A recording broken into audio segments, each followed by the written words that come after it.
ശ്രദ്ധിക്കുവാൻ ഓർമ്മിപ്പിക്കുന്നു. 2 കൊരിന്ത്യർ ലേഖനം 5-ാം അധ്യായം 11-ാം വാക്യത്തിന്റെ പ്രാരംഭവാക്യം നാം ഇങ്ങനെ വായിക്കുന്നത്: ആകയാൽ കർത്താവിനെ ഭയപ്പെടണമെന്ന് അറിഞ്ഞിട്ട് ഞങ്ങൾ മനുഷ്യരെ സമ്മതിപ്പിക്കുന്നു. വിശുദ്ധനായ പൗലോസ് അപ്പോസ്തലൻ പറയുകയാണ്, ആകയാൽ കർത്താവിനെ ഭയപ്പെടണമെന്ന് അറിഞ്ഞിട്ട് ഞങ്ങൾ മനുഷ്യരെ സമ്മതിപ്പിക്കുന്നു. കർത്താവിനെ എന്ത് ചെയ്യണം? ഭയപ്പെടണം. കർത്താവിനെ ഭയപ്പെടണം. സ്നേഹത്തിൽ നിന്നുള്ളൊരു ഭയം, അവയെ ബഹുമാനത്തിൽ നിന്നുള്ളൊരു ഭയം. നമ്മുടെ ദൈവത്തെ ഞാനും നിങ്ങളും ഭയപ്പെടണം.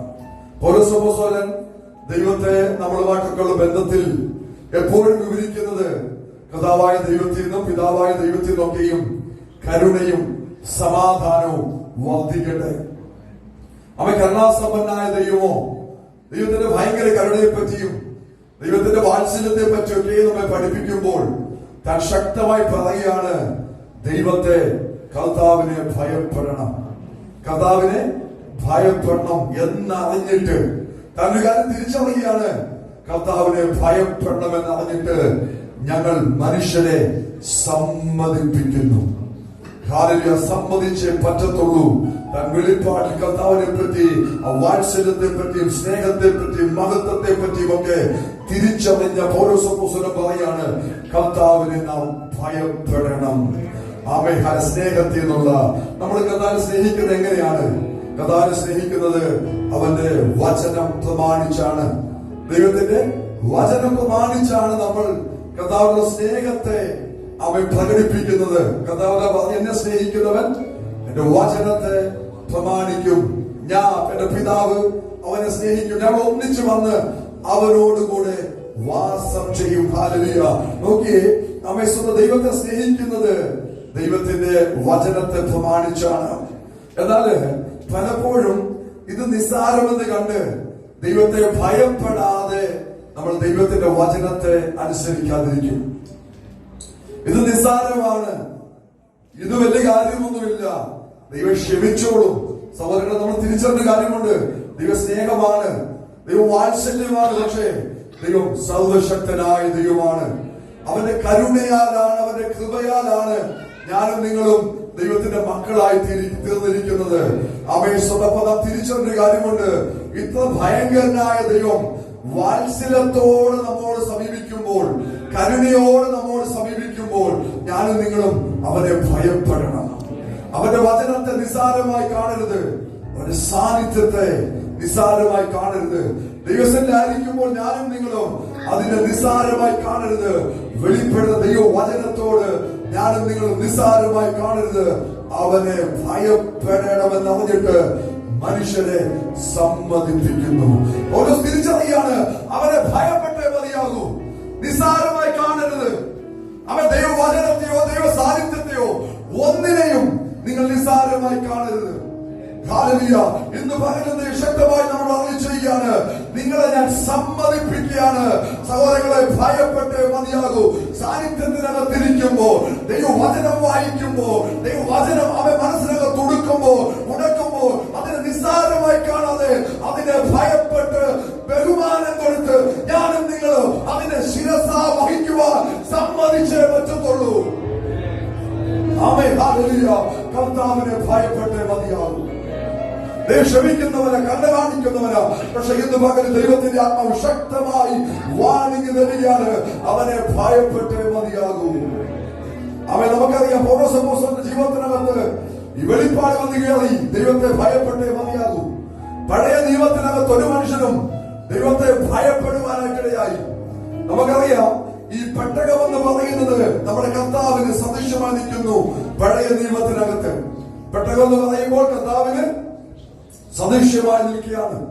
ഈ പെട്ടകം ശൗലിന്റെ കാലഘട്ടത്തിൽ പിടിക്കപ്പെടുവാനായിട്ടിടയായി. ഈ ഹേബെരേസിൽ ഇരുന്ന പെട്ടകം ഇതാ അസ്തോദിൽ ദാഗോന്റെ ക്ഷേത്രത്തിനകത്ത് ദൈവത്തിന്റെ പെട്ടകം കൊണ്ടുവെക്കാനായിട്ടിടയായി. നോക്കിയേ, കൊണ്ട് എവിടെ വെച്ചോ അവിടെ ഈ പെട്ടകം ഭാരമായി തീർന്നു. നമ്മൾ ശ്രദ്ധിക്കേണ്ട ഒരു കാര്യമുണ്ട്. ഈ അവൻ പുതിയ നിയമത്തിലായാലും പഴയ നിയമത്തിലായാലും ദൈവം വെളിപ്പെടുന്നത് എന്നെ നിങ്ങളെ അനുഗ്രഹിക്കാൻ വേണ്ടിയാ, എന്നെ നിങ്ങളെ ചേർത്ത് പിടിക്കാൻ വേണ്ടിയാ. അതുകൊണ്ടാണ് പറയുന്നത്, എല്ലാ മനുഷ്യർക്കും രക്ഷാകരമായ ദൈവകൃപ ഉദിച്ചുവല്ലോ. അവൻ ദൈവത്തിന്റെ കൃപ, ദൈവം എപ്പോഴും ഇടപെടുന്നത് അവൻ മനുഷ്യന്റെ രക്ഷയ്ക്ക് വേണ്ടിയാണ്. ദൈവം മനുഷ്യനെ ചേർത്ത് പിടിക്കാൻ വേണ്ടിയാണ്. അതിനാണ് ദൈവം അവൻ തന്റെ പെട്ടകം കൊടുത്തത്. അനുഗ്രഹമായി തീരുവാൻ, ബ്ലെസ്സിംഗ് ആയി തീരുവാൻ, ആശ്വാസമായി തീരുവാൻ. പക്ഷേ ഇത് പിടിക്കപ്പെട്ട് കഴിഞ്ഞപ്പോൾ, ദാഗോന്റെ ക്ഷേത്രത്തിനകത്ത് വന്നപ്പോൾ, അസ്തോദിൽ വന്നപ്പോൾ, ഗത്തിൽ വന്നപ്പോൾ, എക്രോനിൽ വന്നപ്പോൾ, എല്ലായിടത്തും ഇത് ഒരു ഭാരമായി തീരുവാനിടയായി. ഓക്കെ, അവസാനം ഇത് ഒരു പട്ടണത്തിനകത്ത്, ഒരു ഭവനത്തിനകത്ത് കൊണ്ട് ഒപ്പാനായിട്ടിടയായി. അവിടെ ആ ഭവനത്തിലെ മകനെ ശുദ്ധീകരിച്ച് ഈ പെട്ടകം അവൻ പരിപാലിപ്പാൻ വേണ്ടി ഏൽപ്പിച്ചു. അവിടെ നാശമുണ്ടായതായിട്ട് നാം കാണുന്നില്ല. അവിടെ നാശമുണ്ടായതായിട്ട് നാം കാണുന്നില്ല. ഹാലലിയ. അതെവിടുന്ന് ചോദിച്ചു കഴിഞ്ഞാൽ ഹാലലിയ നമുക്കറിയാം. കിര്യത്ത് യെയാമിൽ നിവാസികൾ വന്ന് യഹോവയുടെ പെട്ടകം കുന്നിന്മേൽ അബീദാനാബിന്റെ ഭവനത്തിനകത്ത് കൊണ്ടുവച്ചു. അവിടെ തന്റെ മകനായ എലയാസറെ പെട്ടകത്തെ പരിപാലിക്കേണ്ടതിന് വേണ്ടി ശുദ്ധീകരിപ്പാനായിട്ടിടയായി. വ്യവസ്ഥ കൂടാതെ എവിടെയൊക്കെ വെച്ചോ, ദാഗോന്റെ ക്ഷേത്രത്തെ കൊണ്ടുവച്ചു. ദാഗോന്റെ വിഗ്രഹം ഉടഞ്ഞു വീഴുവാനായിട്ടിടയായി. ഏതൊക്കെ പട്ടണത്തിനകത്ത് യഹോവയുടെ പെട്ടകം ഇരുന്നോ അവിടെയൊക്കെയോ അവർക്ക് ഭാരമായി തീരുവാനായിട്ടിടയായി. സഹോദരങ്ങളെ, പുതിയ നിയമത്തിനകത്തൊരു പെട്ടെന്നൊരു സംഹാരം ഞാൻ നിങ്ങൾ കാണത്തില്ല.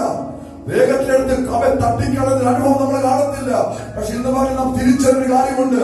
ഇതിനകത്ത് ചെയ്യുന്ന ഓരോ ലംഘനത്തിനും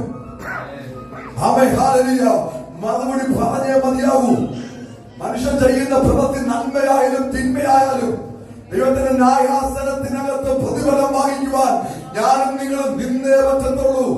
ദൈവത്തെ ഭയപ്പെടണമെന്ന് അറിഞ്ഞിട്ട് ഞാൻ മനുഷ്യരെ നിർബന്ധിക്കുന്നു. ശക്തമായി ഇടപെടുകയാണ്. അവൻ കർത്താവിനെ ഭയപ്പെടണമെന്നറിഞ്ഞ് ഞാൻ നിർബന്ധിക്കുന്നു. ഹാലലിയ. നോക്കിയേ, ദാഗോന്റെ വിഗ്രഹം തകർന്നു വീഴുവാനായിട്ടിടയായി. ഏതൊക്കെ പട്ടണത്തിരുന്നോ അവിടെ ഒക്കെയും ഇത് ഭാരമായി തീർന്നു. പക്ഷേ അബീദാനാവിന്റെ കുടുംബത്തിനകത്ത് ഈ പെട്ടകം ഇരുന്നപ്പോൾ ഒരുവിനെ ശുദ്ധീകരിച്ച് വ്യവസ്ഥ പ്രകാരം അതിനെ പരിപാലിച്ചപ്പോൾ ആ കുടുംബത്തിനകത്ത് അനർത്ഥമുണ്ടായില്ല. നാളുകൾ കഴിഞ്ഞു. ദാവീദ് രാജാവായിട്ട് വരിക. ദാവീദ് ആദ്യം രാജാവായത് യഹൂദയ്ക്ക് മാത്രമാണ്. ചില നാളുകൾ കഴിഞ്ഞപ്പോൾ ദൈവം ഇസ്രായേൽ മുഴുവനും തന്നെ രാജാവാക്കി മാറ്റി. ആ യുദ്ധമൊക്കെ ജയിച്ചിരിക്കുമ്പോൾ തന്റെ ഹൃദയത്തിനകത്ത് ആഗ്രഹം ദൈവത്തിന്റെ പെട്ടകത്തെ തിരികെ പിടിക്കണം, തിരികെ കൊണ്ടുവരണം. ഈ പട്ടണത്തിൽ ചെന്ന് അവൻ 30,000-ലധികം ശ്രേഷ്ഠന്മാരുമായിട്ട് പോയി താൻ വളരെ ആഘോഷത്തോടെ ഈ പെട്ടകത്തെ തിരികെ കൊണ്ടുവരിക. മുന്നിൽ രാജാവെന്ന് പറയുന്ന ദാവീദ് പഞ്ഞിനൂലുടുപ്പിട്ട് അവൻ ഡാൻസ് ചെയ്യാൻ തുടങ്ങി, ദൈവത്തെ ആരാധിക്കാൻ തുടങ്ങി. സഹോദരങ്ങളെ, ഇത് സന്തോഷത്തിന് വേണ്ടി ദൈവം തന്ന പെട്ടകം. ദൈവത്തിന്റെ കർത്താവിന് നമുക്ക് തന്ന നമ്മുടെ വിജയത്തിന് വേണ്ടിയാ, നമ്മുടെ സന്തോഷത്തിന് വേണ്ടിയാ. നോക്കി, ഇവർ എൻജോയ് ചെയ്ത് വരിക. പക്ഷേ ഇത് സഞ്ചരിച്ച് നാഗോന്റെ കളത്തിലെത്തിയപ്പോൾ കാള വരണ്ടു. പുതിയ അവൻ വണ്ടിക്കകത്ത് അവൻ ദൈവത്തിന്റെ പെട്ടകത്തെ കൊണ്ടുവരിക. പക്ഷേ ഇവിടെ വെച്ച് കാള വിരണ്ടപ്പോ ഇതാ ഉസ്രയേൽ പെട്ടകത്തെ പിടിച്ചു. വചനം പറയുന്നു, ഉസ്ര വിവേകത്തോടെ അല്ലാതെ അവിവേകം ചെയ്തുകൊണ്ട് ഉസ്രയെ അവിടെ വെച്ച് തന്നെ ദൈവം നിഗ്രഹിച്ചു. അവൻ ദാവീദ് ജയത്തോടെ കൊണ്ടുവന്നതാ. ഡാൻസ് പാടി സ്വന്തം ആനന്ദിച്ച് ആഘോഷിച്ച് സ്വന്തം ദാവീദ് കൊണ്ടുവന്നതാ. പക്ഷെ ഒരുവൻ വ്യവസ്ഥയില്ലാതെ അത് പിടിച്ചു, അവിടെ വെച്ച് നിഗ്രഹിച്ചു. ഇത് കണ്ടിട്ട് അടുത്ത വാക്യം പറയാണ്, ദാവീദ് ഭയപ്പെട്ടുപോയി. ദാവീദ് ഭയപ്പെട്ടുപോയി. സഹോദരങ്ങളെ, വ്യവസ്ഥയില്ലാതെ കയറി പിടിച്ചപ്പോൾ അവൻ നിഗ്രഹം, സ്വന്തം സംഹാരമുണ്ടായെങ്കിൽ പകൽക്കാലം ബുദ്ധി ഉപദേശിക്കുന്നു.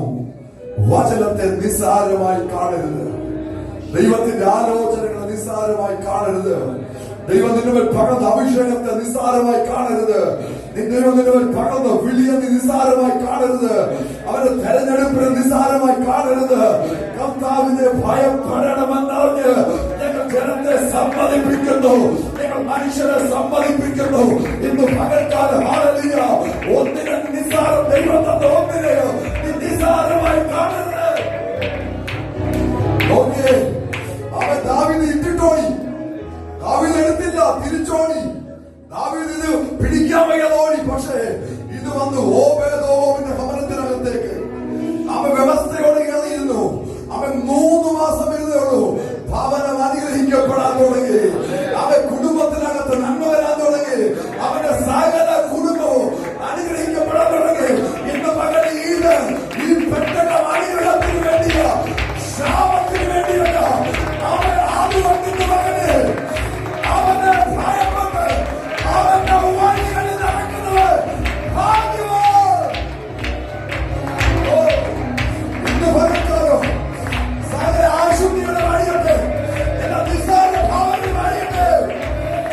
കർത്താവിനെ ഭയപ്പെടണമെന്നാണ് ഞങ്ങൾ അവരെ നിർബന്ധിക്കുന്നു. ദാവീദ് തിരിച്ചു വന്ന് പിന്നെയും ആഘോഷത്തോടെ കൊണ്ടുപോവുക. ആവേശമുള്ള സഹോദരങ്ങളെ, പെട്ടക വരിക്കത്തിലാണ് കർത്താവിന് ദൈവം നമുക്ക് തന്നത്. അവൻ രാജാവിനെ പോലെ വാഴുവാനാ. പക്ഷെ ഇന്ന് മകനത് നിസ്സാരമായി ആരും കാണരുത്. വചനത്തെ നിസ്സാരമായി കാണരുത്. ദൈവ സാന്നിധ്യം നിസ്സാരമായി കാണരുത്. വിളിയെ നിസ്സാരമായി കാണരുത്. സഭയെ നിസ്സാരമായി കാണരുത്. ദൈവം നിനക്ക്